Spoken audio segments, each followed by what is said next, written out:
Today we will be installing an air filter on a FORD F150 Raptor.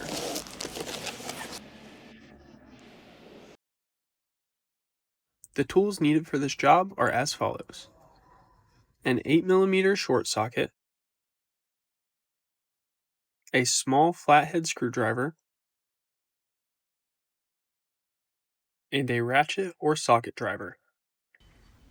First, pop the hood. Now we will remove the mass airflow sensor plug. Use the small flathead screwdriver to pry out the plug's retaining clip at the bottom,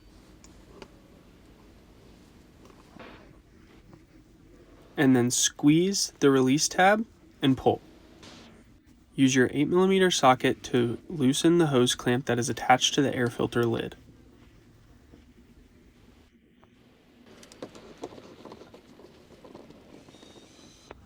Remove the hose and just push it out of the way for now. Now pop the retaining clips on the air filter lid and lift it off.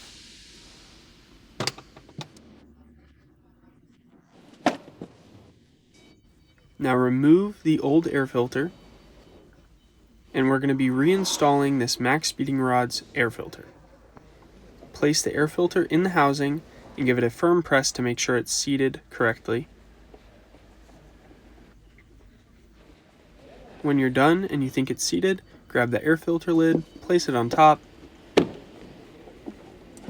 reattach the hose, and re-clip all the retaining clips. Slide the hose back on and use your 8mm socket as you used before to tighten the hose back down.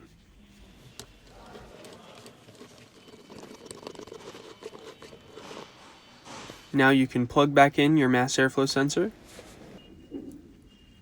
Make sure it snaps into place, give it a tug, and press in that red retaining clip at the bottom. You're all done.